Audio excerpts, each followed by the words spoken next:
America में राष्ट्रपति का चुनाव खत्म हो गया है। अमेरिका को अपने 47वां राष्ट्रपति मिल गया है।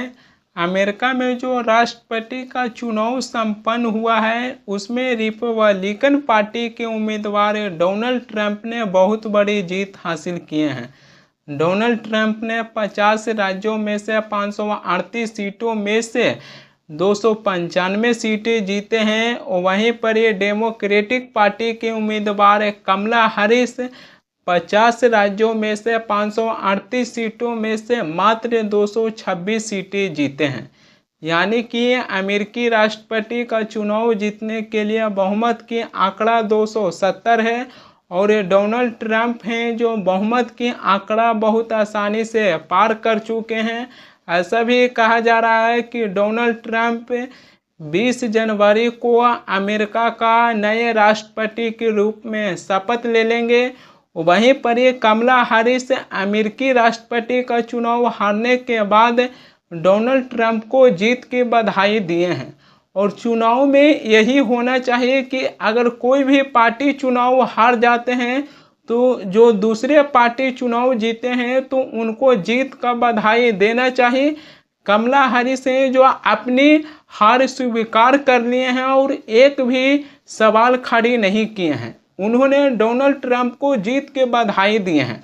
वहीं पर ही भारत में भी चुनाव होती है, लेकिन जब भारत में चुनाव होता है, चुनावी नतीजा आता है, तो विपक्ष के नेता कभी ईवीएम की शिकायत लेकर चुनाव आयोग के पास पहुंच जाते हैं, तो कभी इलेक्शन कमीशन पर सवाल खड़ी कर देते हैं और कहते हैं कि ये चुनाव निष्पक्ष नहीं हुआ है।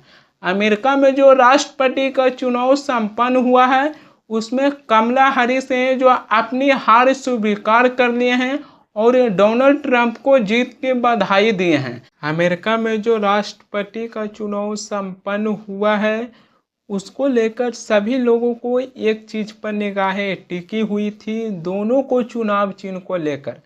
अमेरिका में जो राष्ट्रपति का चुनाव हुआ है उसमें डोनाल्ड ट्रंप की चुनाव चिन्ह थी हाथी और कमला हैरिस का चुनाव चिन्ह था गधा। यानी कि अमेरिकी राष्ट्रपति का चुनाव में हाथी वर्सेस गधा का मुकाबला था, जिसमें हाथी चुनाव जीत गए और गधा चुनाव हार गए। हालांकि गधा भी हाथी को बहुत पीछे किए, लेकिन कहीं न कहीं गधा बहुमत की आंकड़ा से बहुत पीछे रह गए। कमला हैरिस अमेरिका राष्ट्रपति का चुनाव हार गए हैं। अमेरिका का जो नए राष्ट्रपति बनने जा रहे हैं डोनाल्ड ट्रंप, जिनको ऊपर पूरी दुनिया की निगाहें टिकी हुई है। निगाहें इसलिए टिकी हुई है क्योंकि डोनाल्ड ट्रंप हैं जो अपने चुनावी भाषण के दौरान या फिर चुनाव जीतने के बाद उन्होंने अपनी बातों को दोहराए हैं। उन्होंने ये कहे थे कि अगर मैं अमेरिका का राष्ट्रपति बनता हूं तो दुनिया भर में जो जंग चल रही है उसे रोकवाने का काम करूंगा। और अभी के समय में सबसे बड़ी जंग चल रही है ईरान और इजराइल के बीच। दोनों ही देश एक दूसरे पर हमलावर हैं। ऐसा लगता है कि दोनों ही देश एक दूसरे को खत्म कर कर रहेंगे। इजराइल है जो पिछले 1 सालों में लगातार हैं जो गाजा पर हमला किए हैं और गाजा को तहस नहस कर दिए हैं और उसमें कई लोगों को जान चल गया है। अमेरिका का नए राष्ट्रपति बनने जा रहे हैं डोनाल्ड ट्रंप, जिनको ऊपर पूरी दुनिया की निगाहें टिकी हुई हैं कि क्या डोनाल्ड ट्रंप इजराइल और ईरान का युद्ध रोकवा देंगे। ये एक सबसे बड़ी सवाल आ जाती है। हालांकि अमेरिका को देखिएगा तो ईरान और इजराइल युद्ध के बीच कहीं ना कहीं अमेरिका है जो इजराइल को समर्थन करते नजर आए हैं। अमेरिका है जो कहे थे कि ईरान इजराइल पर हमला करते हैं तो हम इजराइल को रोक नहीं पाएंगे। वहीं पर ही डोनाल्ड ट्रंप हैं जो पूरी दुनिया में युद्ध रोकवाने की बात किए हैं, लेकिन उन्होंने भी ईरान पर नकल कस दिए थे। लेकिन देखना ये होगा कि क्या डोनाल्ड ट्रंप इजराइल और ईरान जो युद्ध चल रही है दोनों ही देश के बीच, तो क्या वो युद्ध रोकवा पाते हैं। अमेरिका का जो नए राष्ट्रपति डोनाल्ड ट्रंप बनने जा रहे हैं, जिनको ऊपर पूरी दुनिया की निगाहें टिकी हुई है कि अमेरिका की जो नए राष्ट्रपति डोनाल्ड ट्रंप बनने जा रहे हैं, जो दुनिया भर में युद्ध रोकवाने का काम करेंगे। वहीं पर ही नॉर्थ कोरिया भी अपने पड़ोसी देशों पर लगातार हैं जो आक्रमण है। रूस और यूक्रेन का भी युद्ध चल रहा है। हालांकि रूस और यूक्रेन युद्ध को रोकवाने के लिए भारत सरकार भी आगे बढ़े थे। भारत के प्रधानमंत्री नरेंद्र मोदी और यूक्रेन के राष्ट्रपति जेलेंस्की से मुलाकात किए थे, जिसके बाद भारत की राष्ट्रीय सुरक्षा सलाहकार NSA अजीत डोभाल हैं जो प्रधानमंत्री मोदी के दूत बनकर रूस गए थे और रूस की राष्ट्रपति पुतिन से मुलाकात किए थे।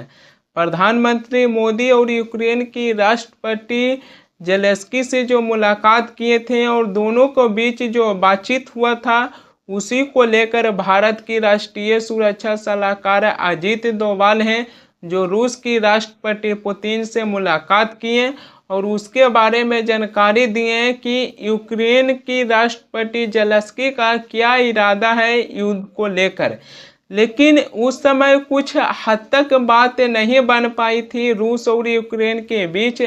लेकिन अब खबर निकल के आ रही है कि रूस की राष्ट्रपति पुतिन डोनाल्ड ट्रंप से बातचीत करने के लिए तैयार हो गए हैं और ये दोनों को बीच बातचीत होने वाला है रूस यूक्रेन की युद्ध को लेकर। रूस की राष्ट्रपति पुतिन है जो डोनाल्ड ट्रंप से बातचीत करने के लिए तैयार हो गए हैं। लेकिन देखना ये होगा कि क्या डोनाल्ड ट्रंप रूस और यूक्रेन की युद्ध रोकवा देते हैं। अगर ऐसा होता है तो ये अच्छी बातें हैं। वहीं पर ही इजराइल और ईरान के साथ जो युद्ध चल रहा है उसमें थोड़ा सा असहमति जो बना हुआ है, क्योंकि ईरान और इजराइल के साथ जो युद्ध चल रहा है उसमें अमेरिका कहीं ना कहीं इजराइल को समर्थन करते हुए नजर आए हैं। अमेरिका हैं जो साफ तौर पर कह दिए थे कि अगर ईरान इजराइल पर हमला करते हैं तो इजराइल को ईरान पर पलटवार करने से हम नहीं रोक पाएंगे।